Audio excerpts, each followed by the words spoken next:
I've been married for over 20 years, and sadly to say, my marriage isn't going so great. I'm not the perfect husband, to say the least. I do love my wife, but that flame that was once lit underneath us is vanquished, and now I spend most of my time watching TV while that wife stares at me with utter disgust. I told her that she needed to get a hobby like me. She laughed and she let out a subtle grunt, berating me for calling my television watching a hobby.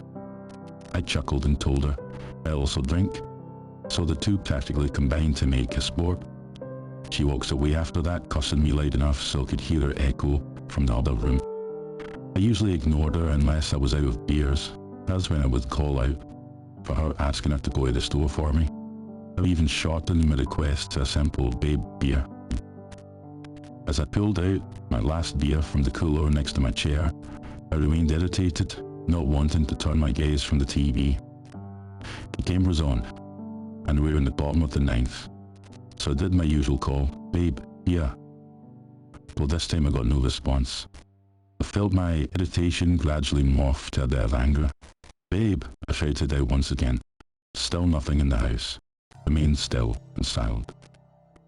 I'd drawn from the one lethargy and crawled out of my lazy boy as my knees creaked from the sudden shift in weight. "Babe, where are you? Can you go to the store for me?" I asked with a more sincere tone, not wanting to walk any further, and that's when I heard a sound. It was coming from the backyard. I cautiously slithered away to the back door entrance. I cautiously slithered my way to the back door, entranced by the noise. And to my astonishment, it was my wife singing. But even more bewildering, she was singing in a jovial way. I didn't know what to think. I couldn't remember the last time a wife even smiled well on sight. As I stared on with disbelief to my patio screen door, I soon realized my wife was gardening. I could see her carefully lay the soil around some new plant, and I couldn't explain it, but for whatever reason, seeing her happy, it left me vexed. Get in. I cleared my voice, trying to get attention. She kept chanting her song with absolute blatant pleasure. "Babe, I'm out of beer," I told her as I held up my beer can. She finally turned to me, and I could see her once smile drop, but she displayed an expression of disdain.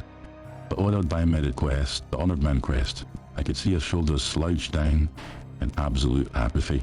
I could only assume how frustrated she must have felt, and this made me giggle. "Gardening now, are you?" I asked her as she walked past me. She said nothing, just continued out the door, not bothering to entertain my comment.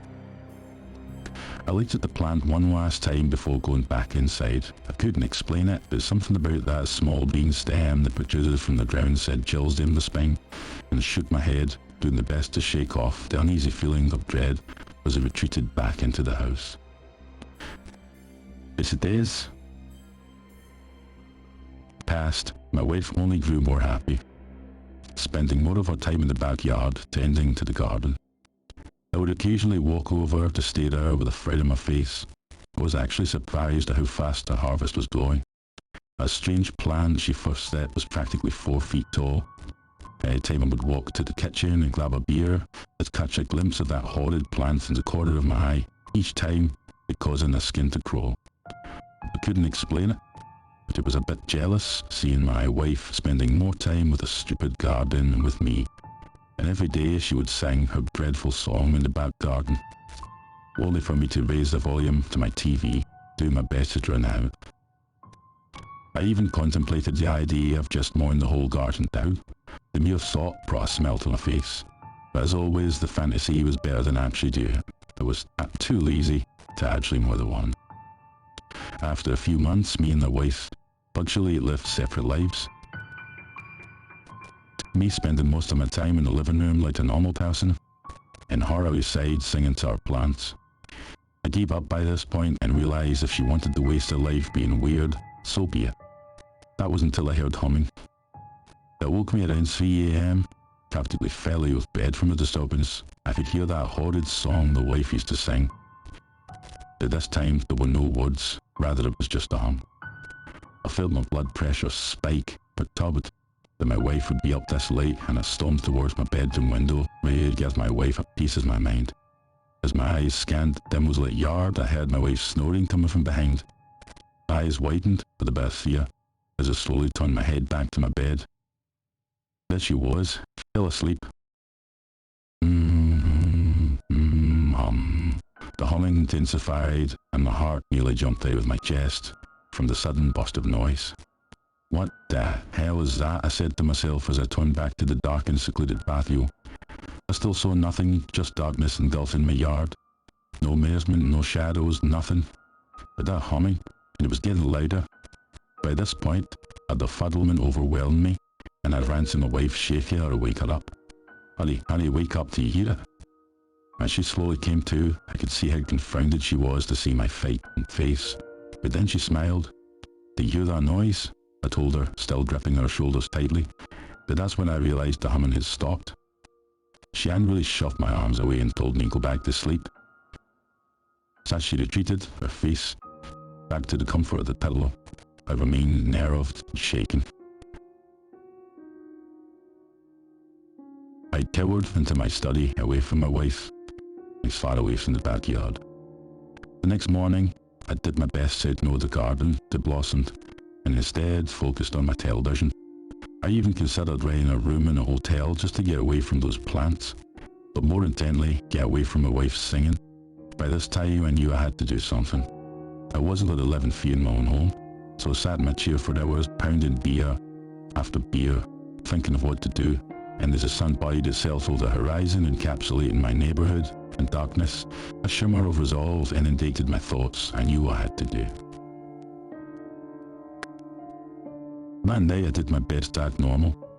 I watched TV, but in reality I was waiting for my wife to go to bed. And as she finally came inside, leaving her garden, she surprisingly told me, "Good night." I was a bit taken aback by that. I stumbled over my own words as I whimpered back the same. Yeah, good night, honey. As soon as I heard her snoring, I knew it was time to act. A moment that was surreal, and I breathed heavy as I stuck my chin up high with authority. I walked towards my patio, and before I could hear that subtle hum, I approached the garden and stood over the horrid plant. The moon engulfing me in its soft glow as the midnight breeze gushed through the trees. My eyes remained fixated on the garden as my ears continued listening to that hum coming from that dreadful plant. The stem vibrated heavily each time I hit a higher chord, and a sinister snarl grew in my face as I tightly gripped the shovel. The vibrating intensified as if the stupid plant knew what I was about to do. With anger and disgust protruding from my very being, I buried my shovel deep into the soil as I started to unearth the ghastly beast that lay in the beyond. I could hear a dire mule screech from underneath the dirt as I tore deeper into the earth. I didn't realise how massive this thing was. That's what she said. "Come on, you stupid black, come out," I screamed out into the still and silent night. With each blow from a shovel, that creature ghastly in agony, and as I soon grew tired, the sweat drenched through my shirt. My dry heaving became ubiquitous, as that was the woman noise that could be heard, and I fell to the floor, grabbing at my chest. In the moment I had given up, and came to the revelation that if my wife loved her stupid garden more than me, so be it. I even last understanding how silly I was being, and that's when something grabbed me. Wow, I shouted out.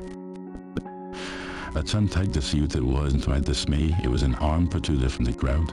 It was horrid, and I did my best to get his grasp to unlock me from his devilish grip. I abandoned clawed at the hand, and finally released me. I crawled backwards, terrified of what I was seeing, but the thing began to pull itself out of the ground. It moaned and gurgled in anguish as it sloshed its way out of the soil, and all I could do was stare blankly, petrified from horror, my mind going a million miles an hour trying to understand what was happening.